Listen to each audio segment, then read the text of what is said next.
Everyone believes they are the hero of their own story, that they are good, that they would never cross the line, that no matter what happens, they would never become the very thing they despise. But history tells a different story. Again and again, we have seen it. Kind, moral, even idealistic people transformed into something unrecognizable. The man who swore he would never raise his hand in violence, now leading armies into war. The leader who promised to fight for justice, now crushing those who stand in his way. The friend, the lover, the gentle soul, now distant, cold, ruthless. The most terrifying truth is this: good people don't just break, they evolve. And the scariest part, it doesn't happen overnight. It happens slowly, piece by piece, decision by decision, until one day they look in the mirror and don't recognize the person staring back. The question isn't just, why does this happen? The question is, could it happen to you?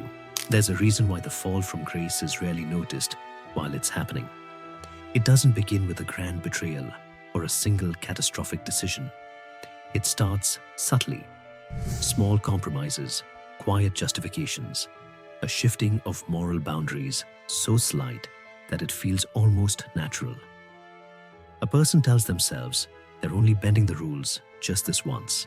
They silence the voice in their head that warns them, replacing it with logic. This is necessary. This is survival. This is what the world demands of me. At first, it's a choice. Then, it becomes a habit. Psychologists call this moral desensitization.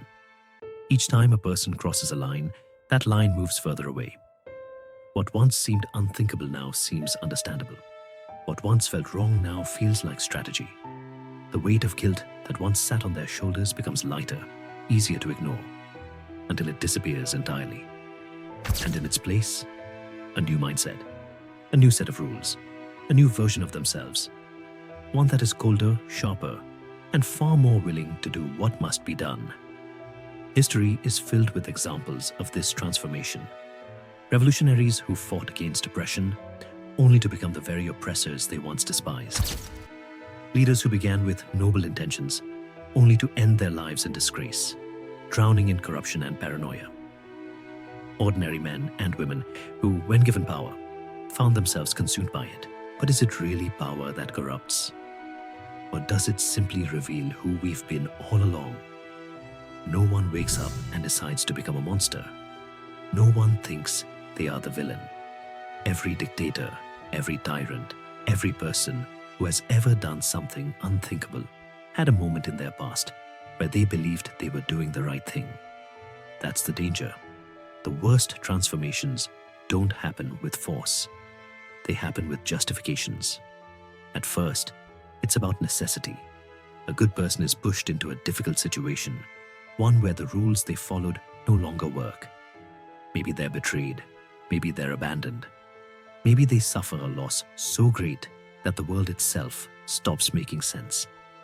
And then the thought creeps in, if I don't change, I will lose. Then it's about revenge. They tell themselves that the world is cruel, and only the naive believe in fairness. They remember every time they played by the rules and were punished for it. Every time someone less deserving took what they had worked for. Every time their kindness was mistaken for weakness. And now, they refuse to be weak. Finally, it's about control.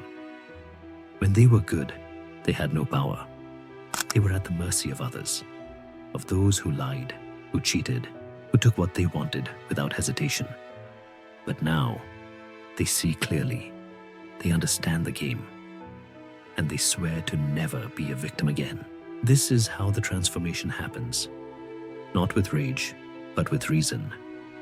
Not with impulse, but with purpose. And by the time they realize what they've become, it's too late. Because now, they don't want to go back. At first, there's resistance. A small part of them still clings to the person they used to be. They tell themselves that this is temporary, that they are only doing what is necessary, that once they've secured their place, once they've won, they will return to who they were. That this new version of themselves is just a phase. But that moment never comes. Because the truth is, Power doesn't just change what a person does, it changes what they want. The things they once saw as wrong, as unthinkable, now seem practical. The rules they used to respect now feel like shackles designed to keep them small. And the morality they once believed in, now it feels like a lie. A story told by the weak to keep the strong from rising. And so, the final step of the transformation takes place. The past version of themselves, the kind one, the hopeful one, the one that cared, becomes a ghost. An old identity they no longer recognize. They look at their reflection, at the choices they've made, at the people they've hurt, and they feel nothing. No guilt, no regret, just the cold certainty that this was always meant to happen. Because deep down, they realize something.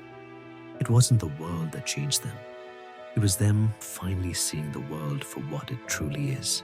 And here's where the final illusion shatters. They no longer see their transformation as a fall. In their eyes, they have not become a monster. They have evolved. The kindness they once carried, the hesitation, the belief in fairness, it was nothing more than a weakness, a chain that kept them from seeing the world as it truly is. Now they move without guilt. They take what they need without hesitation.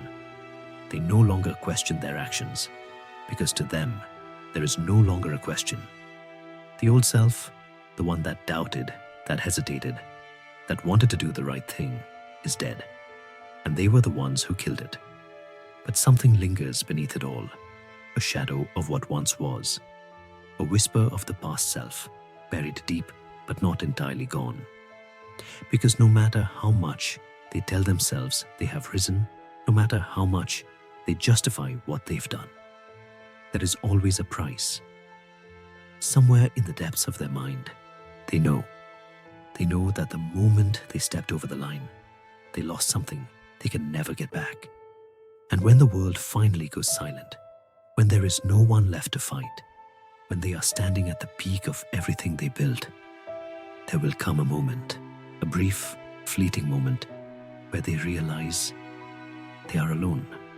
Not because they were abandoned, not because they were betrayed, but because in the process of becoming strong, they destroyed the one thing that made them human. And that's the final truth they cannot escape. Power is addictive. Control is intoxicating. But in the quiet moments, when there is no more battle to fight, no more enemy to defeat, they are left with nothing but themselves. And the question they can never truly answer, was it worth it?